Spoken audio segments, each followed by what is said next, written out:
Hi, I'm James Eade, president of the Eade Foundation. You can call me Jim.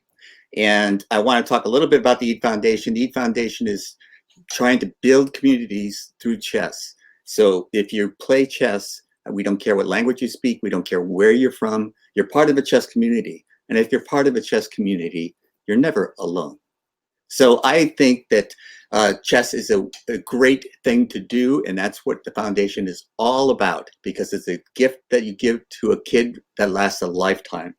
It's an educational tool when they're young. It's a pleasant pastime when they're in middle age, and it's a solace in old age. You don't worry about your doctor bills or your hospital appointments or anything like that when you're playing chess. It's a world unto itself, and it's a language that is universal. If you know how to play chess, you can play no matter what language you speak. And if you know how to play chess and you can get online to play chess, then you can play anyone, anywhere in the world, even if they don't speak their language. And online chess is the topic of today's Chess Files. I want to talk about the Chess Files. The answers are out there. And today's question is, can you teach chess online? And my guest today is Grandmaster Joel Benjamin. Joel, thank you for coming to this program. Oh, my pleasure, Jim. Thank you. And I really wanted to ask you the question, can you teach chess online? But before that, I wanted to, I don't think you need any introduction to the viewing audience. Hi, Mom. And but I do think that people may not know all of your accomplishments, especially that you were the U.S. junior champion, the U.S. champion, and then you have recently become the U.S. senior champion. And no one has ever done all three. Is that right? Or am I making that up? That's true. Although it has to be said that the senior invitational championship has only existed for 2 years. So I had the best chance of getting in there. But there was a senior invitation. That was a senior open, I guess. Senior open, yeah. I haven't won that yet, but okay. Maybe in the future. I played that when I was first eligible. I haven't played since because guys like you started to become eligible. I had my chance when I turned 50, and I finished tied for second. And then Larry Christensen turned 50, and it was all over for me. And now guys like you are turning 50. That's not fair. For a while now. Yeah. Well, I would like to introduce our other guest. Harold Scott, and Joel, why don't you do the introductions for me? Yeah, well, Harold is an old friend of mine, from the chess business and the rock music business. And recently, Harold had an idea to put together a company for online teaching, and he and his partners decided to bring me in. So now we're getting started with that. We're pretty excited about it. So we'll welcome the president of the American Online Chess Academy, Harold Scott. Hey guys, Harold. So you're the president. That means you're the grand fromage, the big guy at the company. So tell me about how did you get the the Mets fans speak but how did you start the company? How did you come up with the idea? How did you go about it? Tell me a little bit about how you began. Sure. It was shortly after COVID took over the world here. And, I was a very active, still am an active teacher in the New York City area. And I'm also a tournament director, senior tournament director. So I was out there coaching a lot, teaching in schools, directing a lot. And all that kind of went by the wayside. So with COVID, I said to myself, well, we're in this online world as schools were transitioning to online teaching. And I said, it's got to be an online academy. So I decided not to just sit on my duff, and I had to do something. And so first thing I did is I reached out to some also old friends of mine, Paul Ascalese and Roger LaFleur. They had a business on Long Island called the Long Island Chess Center. It was a brick and mortar teaching facility, and cool. COVID put an end to that. But they already had the structure. Yeah, they already had the structure of a business. And they're great old friends, and I just love being in contact with them on a regular basis. So I told them of the idea that I had, and they were very hip to it. And then as we started getting going, I said, guys, wait, I have a very strong idea.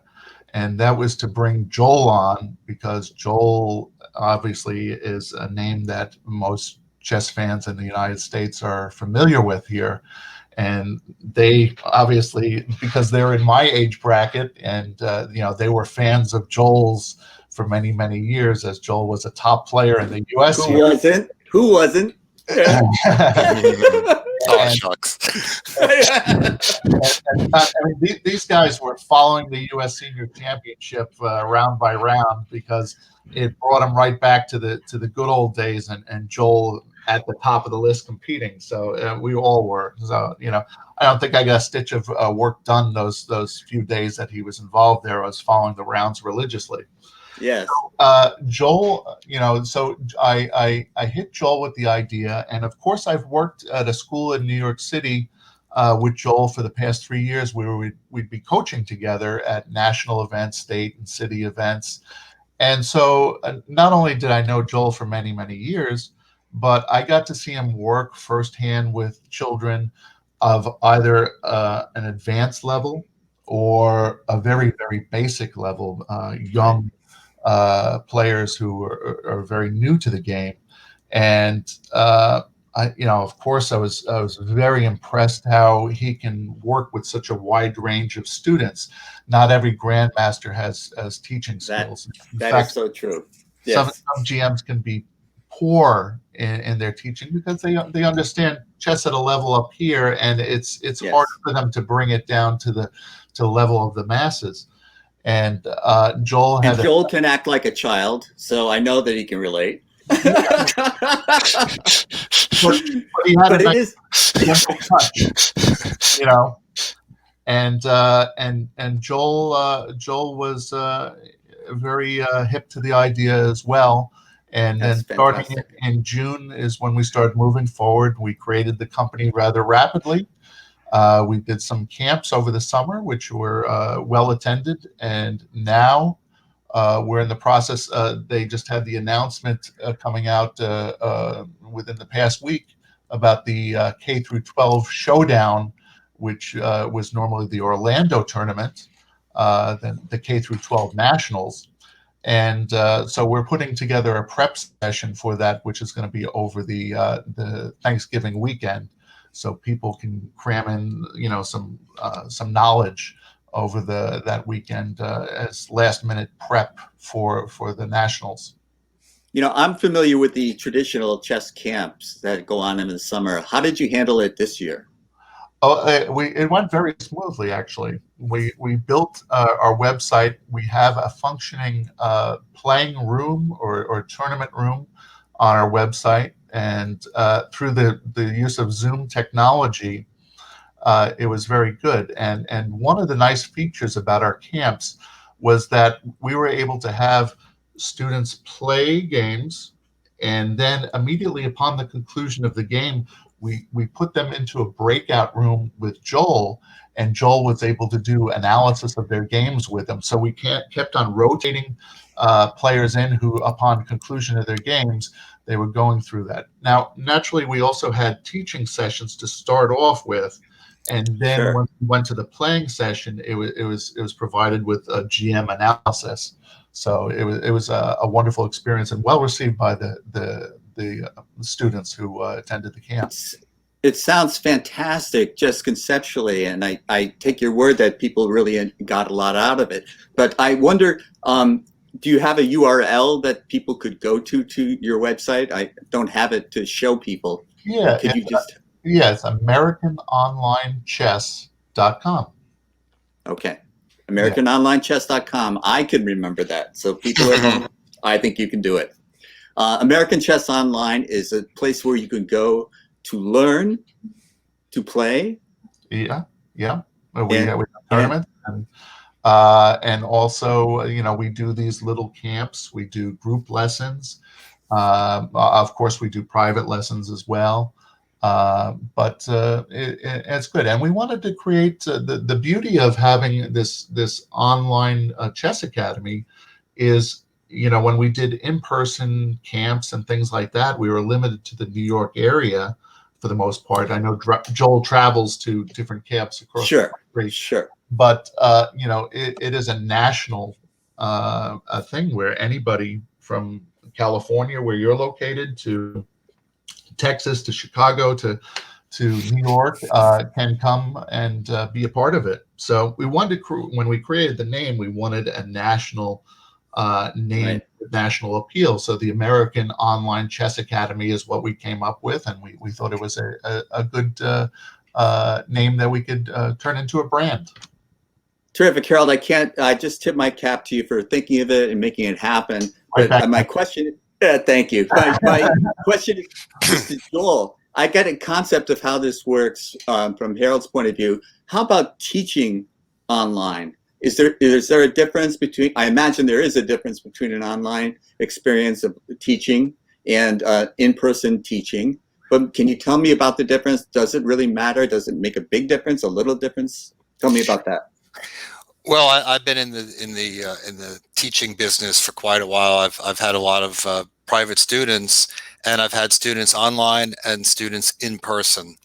A lot of people, kids, parents are a little wary about online, but in so many cases, I had to give a lesson online to one of those students. And almost always, once they took an online lesson, they never went back. They realize it's better. You get more done. There's no, resetting the pieces.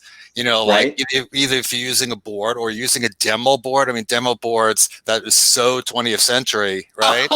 I mean, remember like Shelby Lyman didn't know where to put the pieces and all that. I mean, Shelby. I was so tired of that. Here you could just, Shelby. Yeah. You click a button and you're at the position you want. Exactly. And so it just works better. Like I found that in the private lessons, it works better. And when you're working with a group, I think it's a lot easier to handle that as well. Yeah. We have an excellent classroom. We have, where we have the lessons loaded onto our site, and we can pull them up very easily. And we also have a great playing facility that just, we can set up games very quickly and watch all the games, so we know what's going on. And as Harold said, at the end of the game, you could do the breakout sessions and analyze. I mean, chess is one of the few things that not only works okay online as a virtual experience, it actually works better. Yeah. I think it's a killer app. That's the way I've always talked about it, and I felt like the chess world was not making the best use of it. And I think you guys have hit on how to do it. Well, chess was one of the first things to come on the internet back in the late 80s, before we had even America Online, which was an early ISP. But so chess has been around Shudder. for many, many years. And the school that I teach at now, which is called Avenues the World School in New York City, which I'm head coach at, of all their after-school programs, chess, when they had to make the switch from teaching in person to online because of COVID, chess made the easiest transition. Because chess, we're geared up for it, and like Joel said, there's many efficiencies, having those positions and the lessons ready to go, and also it's nice having that little mute button when the class becomes a little bit loud and unruly. And I wish I could. When we go back to in-person learning at the school, I wish I still had. You want that? Yeah. Well, do you think you will go back to in-person training? Oh, most definitely, especially in the schools. But I will say, Joel was, the majority of his students have been online students for his private students over the recent several years. My experience is a little bit different. I had a lot of private students in the New York City area, so after I do an after school or on the weekends, I'm traipsing up and down Manhattan, trying to get from lesson to lesson. I remember what that was like. Yeah, Yeah, and yeah, even sure. I have a student in Brooklyn that I would go to, and I live up in the Gotta take Bronx. the A train. Yeah. The A, the 1, 2, 3, Yeah, 4, 5, 6, you name yeah. them, I'm on them, right? And Yeah. so I don't know that I will go back to that level of craziness. Now, Yeah. I will offer, there's some people that may not have their heart set on online learning, but the majority of people are embracing it nicely. So I might keep one day a week where I do in-person lessons, maybe on a Saturday or something like that. But I decided that I'm not going to work as crazily traveling all over Manhattan to do that. And like Joel said before, the efficiencies, my students I know are getting so much more out of their lessons because we're not resetting pieces, and You get more done. Three or four Absolutely. times as much material, which yeah, means we have to be more prepared. We have to have Right. more. We have to have more material. Yeah. absolutely. And But we're all old enough to remember that we used to study out of books, and so we had to look at the book, move the piece, look at the book, move the piece, and it's so much more efficient when you're younger now, when you could just click, click, click, and the moves are there right in front of you. they have And it easy, don't they?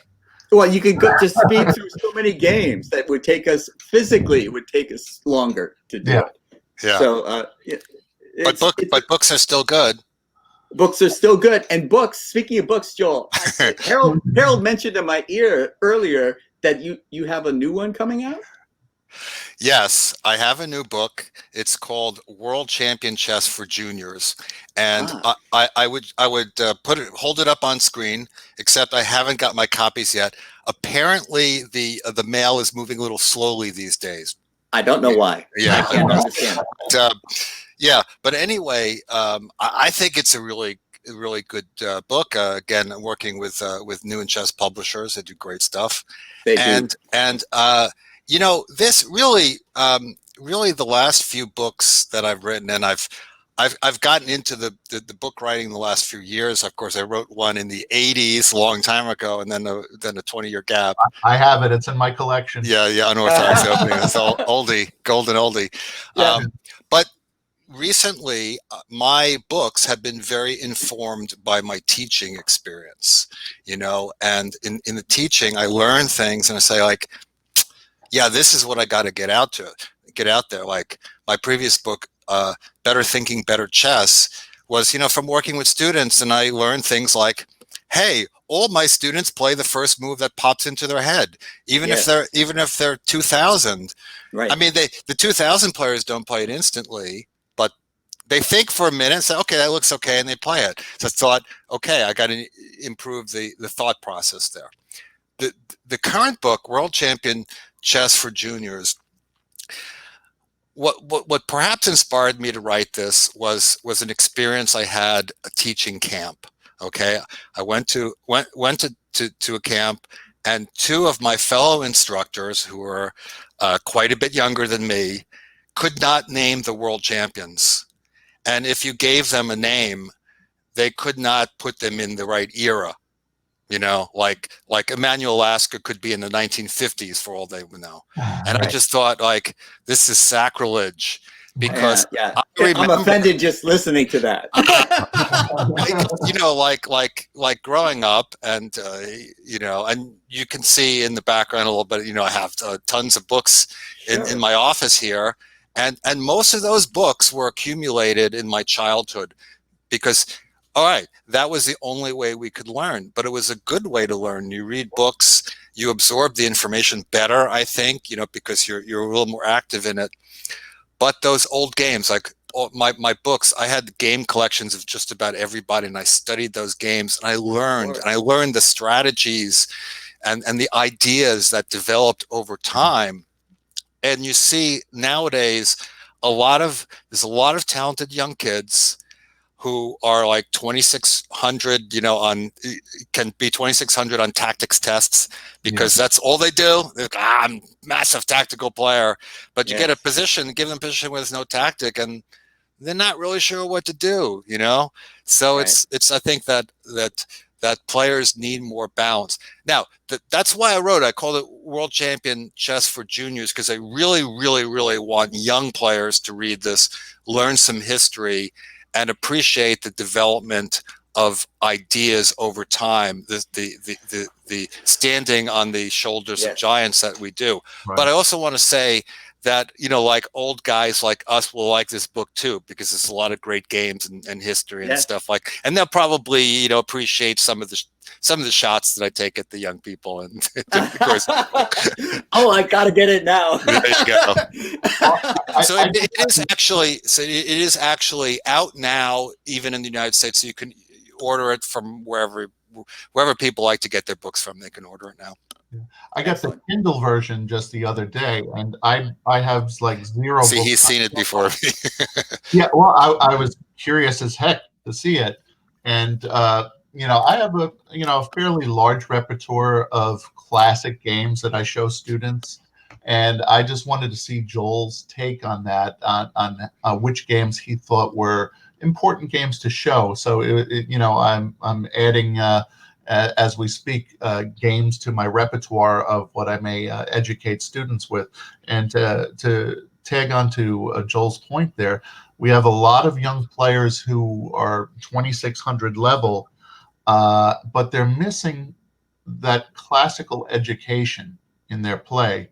They can spot things very quickly. They're brilliant at bullet chess and things of that nature. They're wonderful tactically. But, can they play typical positions that arise that, players like Karpov and Carlson have that knowledge of these are how you treat those positions. And those things can only be gained by having a classical education, if you will, by knowing the classics. Kramnik was big on knowing the classic games, and every great player I think has a good classical education, but those are examples that come to mind, and Joel looks to fill in those pieces.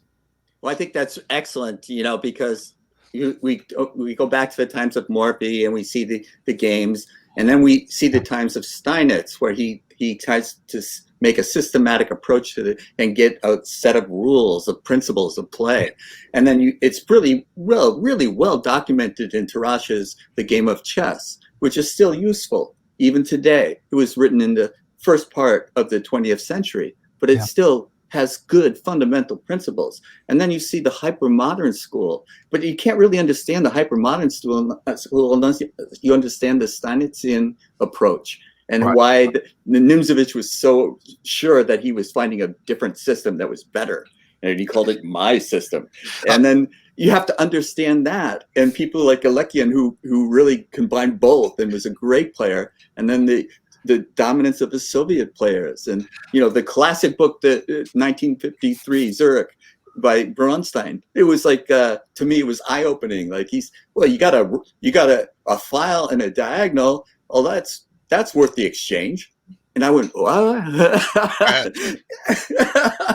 And so, you really learn by studying the games of the past and the progress of the game and the evolution of the game. That's exactly the word I was thinking of. Joel's book kind of shows the flow and the advancement of thought throughout the history of chess. Yeah, you're actually given a synopsis of a lot of the book. Although I have to say that the book is about the world champion. So I limit it in that sense. So guys like Nimzovich and Reddy, who never won the world championship, they take it on the chin in this book. Short shrift. Their hypermodern ideas don't work out that well, because we don't see Reddy's best games. We see Alyekin dumping rookie 3 on Reddy. Yeah, right. or beating Nimzovich and saying, there's your system. Oh, Nimzovich. Put that in your pipe and smoke he it. loses a lot in the book. Yeah. And Marshall actually, I think, is the #1 victim in my book. Because he lost a lot of memorable games to world champions. Yeah, yes. Capablanca, yeah. Yeah. Yeah, that's in there. And all the Marshall analysis and stuff. Yeah. Well, that was the fascinating part about books, which sometimes, tell me if this translates online, because the annotations in the books, and also you get to get the same game and you get different perspectives from great players on the same game. And that's also a learning experience too. But if I play over a game quickly online, am I getting that kind of perspective? If you're playing over a game, like if you're just like say a student playing over a game without analysis, right? Yeah, you don't, and people most of the time when they see a game, it's without analysis. I would say before the internet, when they were getting maybe their material maybe from ChessBase, they might get a load of annotated games. But right. Yeah, that's the danger. And of course, we do have this teacher of sorts, the chess engine, and the chess engine gives us some information, but it's very difficult for people to use the engine wisely. In my writings, I actually talk a lot about the engines, and I sometimes give engine evaluations, and I say, but this is not a real life engine. This engine evaluation is not a real life evaluation, because this doesn't represent what would happen to humans. Like a human would never play this move. Right. So I don't know. I hear players sometimes say like, yeah, or they put a question mark next to their move because their move, the computer says it's plus 35, and they could have played another move that was plus 75. It's like, oh, come on. You know, these numerical evaluations can be useful, but they have limited use. Like when you see plus minus, it's like, oh, there's like maybe there's a tactic, or there's enduring pressure that you can't overcome. So the very broad ones are useful, but the difference between plus 50 and 0, it's often not helpful at all. Yeah, the interesting that engines do have their limitations. I mean, obviously they're great at calculating brute force tactics, but still they are not complete in their strategical understanding of the game. And there's many examples that I've come across where they may evaluate the position as equal, but it could be far worse than that. The evaluation, even strategically, one side may have an advantage that could be a winning advantage. So there are elements that the computer is still lacking in its understanding, believe it or not. Well, we have to give a shout out to the informants, because the informants were how I would get the latest and greatest information, and they would give evaluations plus minus, like Joel said. And my favorite thing was, speaking of the 80s, I wrote this book in the 80s, and hey, remember the 80s.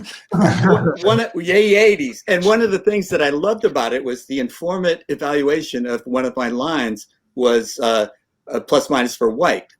And it was really minus plus. Black was better in that position. And I can't tell you how many games I won by people playing into the informant line that they thought was better for white when it wasn't.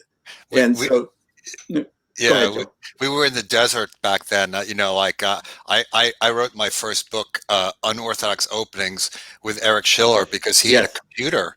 He had a computer. He could do desktop publishing. I mean, I literally could not write a book by myself because I had stone knives and bearskins. Yes. Oh, it's very true. And this is, I started publishing books in the 90s, and it was so wonderful to get, the Microsoft book. It was Microsoft Word for Dummies. And it just saved my life in terms of publishing, because the manual was useless. I couldn't figure out how to do things, and it explained it to me. So, all of a sudden I had this computer that could do all this. You just click this and push it over here and it works. So the revolution started for me in the 90s. The tactical, tools that I acquired to be able to publish, to be able to do this. And now it's going to another level. From what I'm hearing from you guys, you're taking it to a new level, beyond just giving somebody something to read. You're giving them an experience. Yeah, and you have to balance the two, the information that you get from the computers that inform you and help uh, uh, teach more nuances in the position. But you know, the old-fashioned things count. Understanding, being able to explain. Actually, the books now are much better than the old ones because Oh, we by Oh far. yeah, understand that we're in an era where we realize, you know, as chess players, you know, we're also chess teachers and coaches that it doesn't really, you know, we're not writing to show, you know, that we have brilliant theories. We're writing to an audience, and the audience needs to learn, and we have to put that material out there in a way for them to absorb and understand. And that's certainly something that we're going to be doing in our classes at yes, Oka, because you know, we're all experienced teachers. We all know how to speak well, and we'll get our yes, points across, and it will be a good learning experience for everyone who joins yeah. us. Me speak pretty one day, but I do think that what I was getting at is the experience of actually being online with Joel Benjamin telling you about what he thinks about the moves that you played in your game. Well, That's awesome. well, yeah. I mean, you know, the world has been shrinking for a long time. It's now possible for players to come from small towns and small states and become good Yeah. players because they have access to the coaching. But gives provides a platform that anybody out there can potentially join up with. And yeah, it doesn't matter where you live. You have opportunity to learn from Exactly. me, and Exactly right. that's a difference. I'm not just for, you know, New Yorkers and New Jerseyans now. Yeah, right. It's so important because when I was growing up as a teenager, you know, before I could drive, I would have to have someone drive me to New York, which was like 3.5, 4 hours away, you know, before I could play in a tournament where people were better than I was. And so this was a big event for me. And now I can just dial up and talk to Joel Benjamin, you know, and it's like, what were the chances of me doing that when I was 15? You know, what was the chance that I would, well, you were younger then, but what was the chance I would run into Nick DeFermian Well, like this? you know, Jim, you know, in the online teaching business, you know, most of the work is with young players. It's in schools, and you know, juniors are very avid in taking lessons. But you know, we also plan to do things for adults. We plan to have adult classes. You know, those are a little bit more difficult to organize because the people are more spread out. But I think that's something that we can hit on, a really untapped resource in chess, that adult players can get together in groups and they can learn the things, and they know what they want to learn, you know, so we Right. can work on, you know, what You can target the information that they need. Yeah. target that information. And it's really kind of harder for them because other than, you know, contacting someone for private lessons, there isn't really so much out there. So going to try to appeal to the chess population broadly.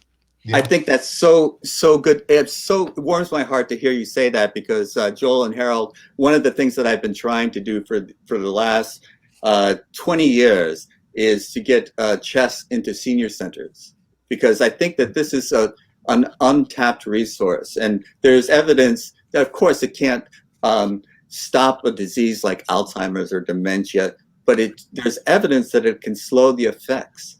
Yeah, you know, Yeah. and I could speak exactly for that. Jim, our mutual friend Beatrice Marinella, Yes, she has a organization called Checkmate Dementia, I'm and on that board. she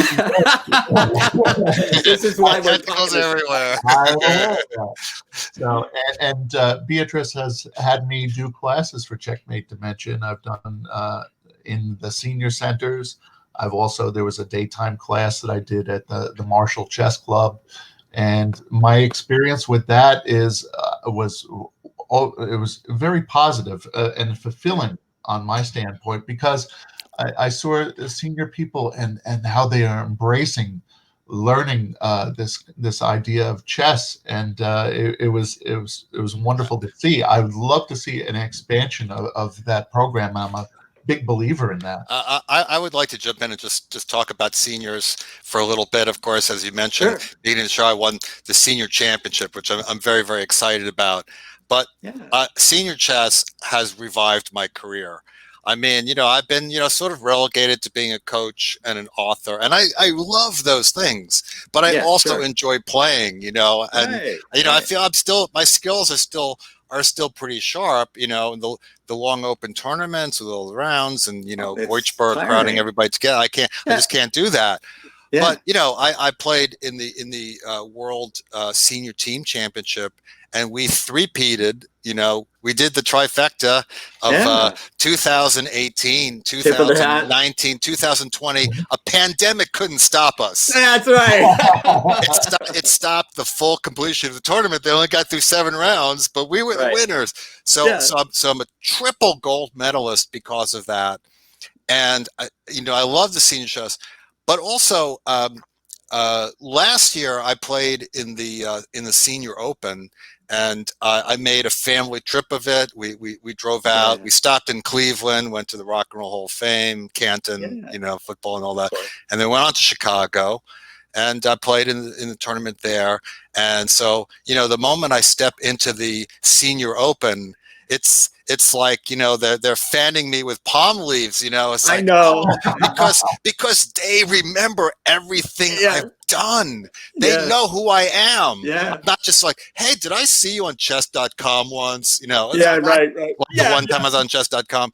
They could talk with me about all this old stuff, and Yeah. every one of them has a book. Oh, can you sign my book? And it's like it's- a reunion. It Almost. is, and Yeah. and I don't necessarily know all those people. Some of them are just fans. Some of them are people that I've known a little bit throughout the years. It's just so great to be in that environment. And as much as I do enjoy teaching kids and fumigating my wisdom upon them, I in terms of a tournament environment, I really like to be with the seniors. I would play in the first Senior Open I was qualified to play in. And I loved the tournament because it was like a reminder of how tournaments used to be. Not the crowded, huge events and with the prize money and the killers, were underrated killers out there and all that kind of stuff. It was just guys who loved to play chess. And, so I'm on board too in the last round. So if I win, I can, maybe tie for first. And so there's some pressure going into the game. And I introduce myself to my opponent, and he recognizes my name, and he says, didn't you play in some tournaments in Troy, New York? And I said, yeah, I did it at RPI. And he says, oh, yeah. And I said, I actually won one of the tournaments there. And he said, yeah, I was the director. And it was like, oh my goodness, I wouldn't Small have. world. Yeah. I love those stories. Yeah. Yeah. It's fun. That's the good part about being a dinosaur is remembering. So that's a great Triassic period. Go ahead, Harold. I'm not quite as old as the two of you. I've just turned 50. Well, you're senior.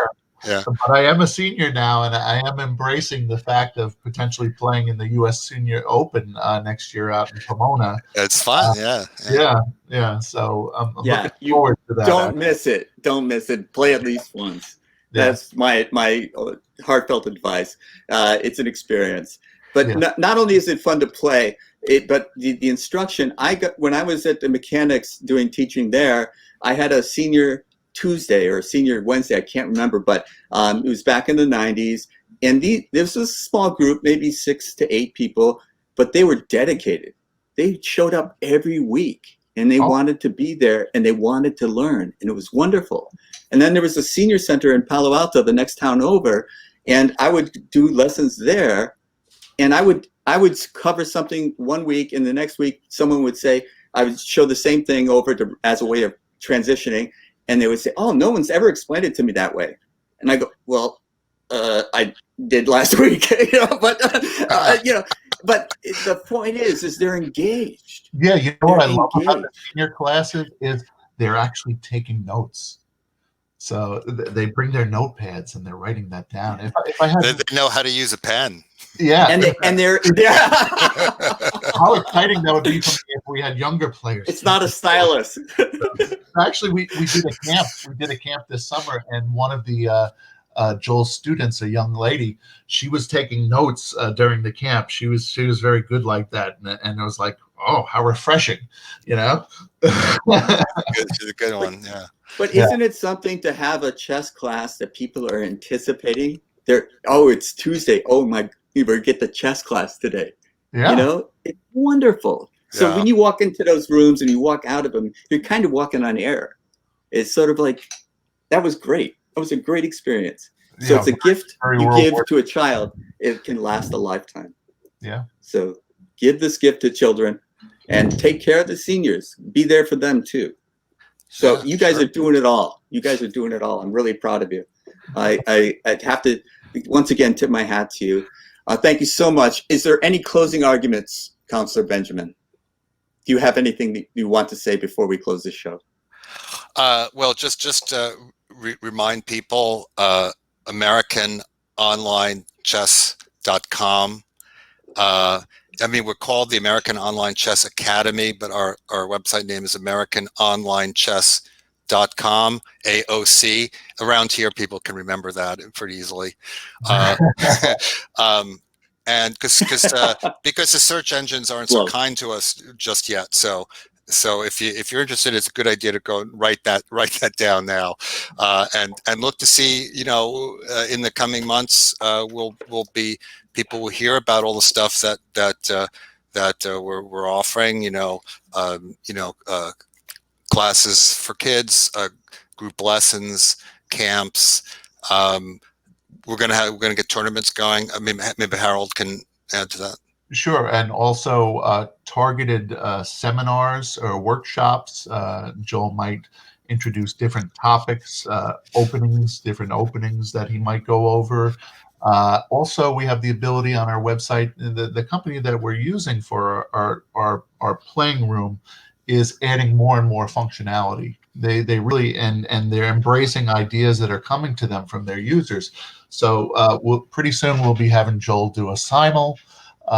So I mean, it's the possibilities are endless. So we're very excited. We're still in our infancy, taking our baby steps, but more and more we're going to be adding things. And online learning is here to stay. That being said, I'm looking forward to having human contact back in the. Oh yes, but all of us. But there will be this mix, because, like we said, there will be people that normally don't have that access that now have access to great instruction, and they don't have to come to New Jersey to be with a teacher like Joel.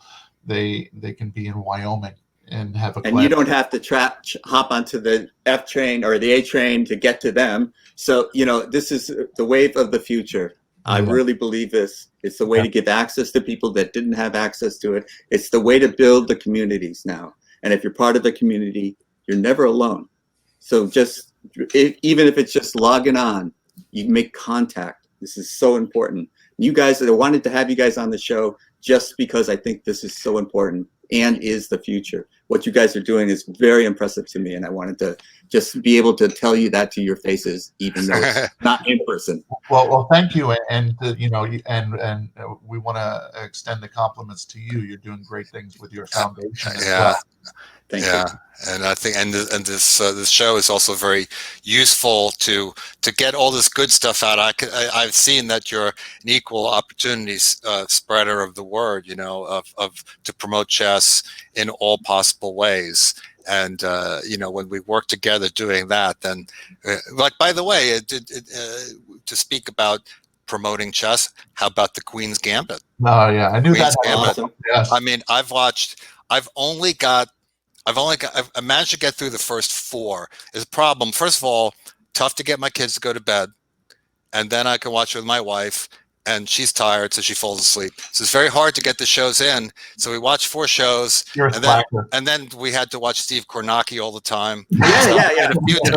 In a few days when that dies down, we'll watch the last 3 episodes. I've only got through 3, but so you're ahead of me. But it's great. It's a great show. But I've gotten calls and texts from lots of friends who don't play chess, and they say, "Oh, we love the Queen's Gambit." So that's really helping. Also, a shout out to Bruce Pandolfini, our friend, who was a consultant on the show. Well, he's a genius at that. He also did that work for Searching for Bobby Fischer, and he designed that sequence where Josh makes a queen and skewers and wins the other queen. The chess is actually very well done. A lot of times in the filmdom universe, the chess is botched. It's not completely right, but it's in the ballpark. What comes to mind is a pawn sacrifice with Toby Maguire, and he's looking through Shakmani Bulletin, and he's playing a move like A4 on move 1. I mean, what that appears that's just laziness, really. Never. Yeah. Or Dan Lucas's bugaboo is the misaligned board. Board wrong, yeah. The dark square is in the right corner. We all have our little things that set us off. But it is a great show, and it is helping to popularize the game. And I think it couldn't happen at a nicer time for us because we are in this shutdown because of the pandemic. We have to reach out in different ways than we used to, and it turns out that it can be more effective. Go ahead, Terry. And maybe I'm a good promoter of Joel, but Joel also has a YouTube channel where he's doing lessons. It's a nice, interesting angle because he's doing lessons where he's going over classic games, and his son is sitting right next to him, and it's like he's having the father-son experience. It's Joel Benjamin Teaches Chess is the name of the channel. Channel name? Joel Benjamin Teaches Chess, yeah. And I thought about getting into the 21st century, creating online presence. That's what you got to do now. So I'm not really a Twitcher like Hikaru, so it's not really my Twitter. thing. Yeah, Twitch. Yes. Yeah, he twitches. Yes. He's done this live streaming stuff. Yeah, that's what we used to do. Yeah. And his stepdad used to do the twitching in the tournament and all that. But anyway, he's doing fantastic with it. But that's not he for is everybody. doing fantastic. But I like to do something a little instructional. I prefer to put together videos, something that's maybe edited a little bit, just a little bit tighter. And my colleagues at AOCA were